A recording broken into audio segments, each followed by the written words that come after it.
In her novel, Shanghai Girls, author Lisa C. takes readers on a turbulent journey from China torn by war in the 1930s to Los Angeles Chinatown. Shanghai Girls is a story of two sisters, and it opens in Shanghai in 1937. The city was a glamorous international center, known as the Paris of Asia. But according to Lisa C., that life was about to change for sisters May and Pearl. Dateline: April 15, 2010.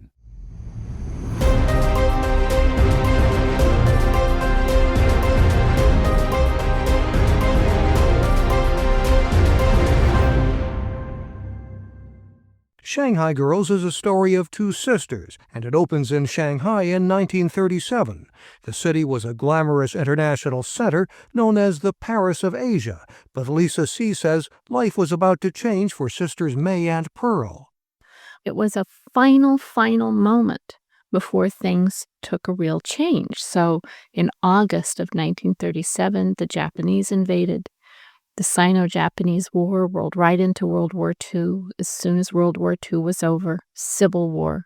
And then in 1949, Mao and the communists took over the country. And so Shanghai went from being kind of like the Paris of Asia to being, for many, many years, a very dark, very gray, very grim place.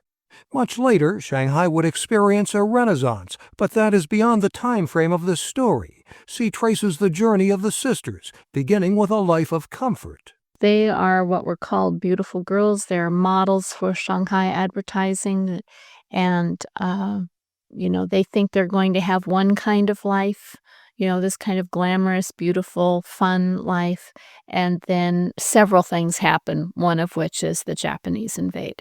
Their father also loses all of their money, and they suddenly find themselves in arranged marriages on their way to the United States.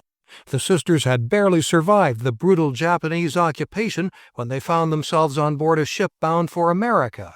Like most who arrived on the U.S. West Coast, they went through Angel Island off the California coast, where inspectors grilled the hopeful immigrants.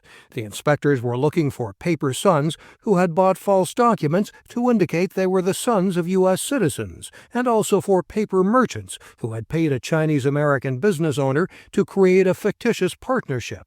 Wives and fiancés of Chinese Americans were also often suspected of fraud.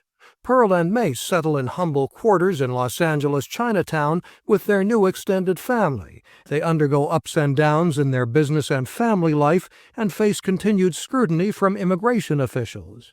The story recounts the fears of communist infiltration of the United States in the 1950s after the communist victory in the Chinese Civil War. Late in the decade, some who had entered the country illegally were granted amnesty. But as C points out, this often was at the cost of informing on friends or family members who were illegal immigrants or were accused of being communist sympathizers.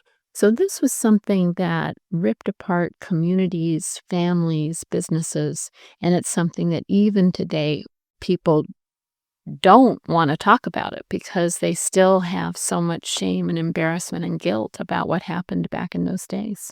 Lisa C. says her book examines one part of the immigrant experience that most Americans share. These immigrants were from China, but she says similar stories can be told of those from other places. We all have someone in our families who was scared enough, crazy enough, brave enough to leave their home country, be expelled from their own country, to come here, We all share in that. And so the experience itself is, I believe, a uniquely American experience. But then there are these aspects where something might be unique to the Chinese American experience. Like several of C's earlier novels, Shanghai Girls explores the emotional ties between women. The author says this story looks at the bond between sisters who are at once best friends and rivals. Your sister is someone who's known you from birth, who should stand by you and love you and support you no matter what. But, it's also your sister who knows exactly where to drive the knife to hurt you the most. And, you know where to drive the knife to get her back. But she says the bond between sisters, like those in her story, is one of the strongest. Lisa C. looks thoroughly Western with red hair and freckles, but she is 1/8 Chinese and grew up with close ties to Los Angeles Chinatown, where her great-grandfather was an early resident and a business owner. All of her books, both fiction and nonfiction, relate to China or the Chinese-American immigrant experience. She says her next will continue the story of Shanghai Girls when the present novel ends in 1957. It will focus on China's disastrous experiment known as the Great Leap Forward, the communist government's drive to industrialize and abolish private farming.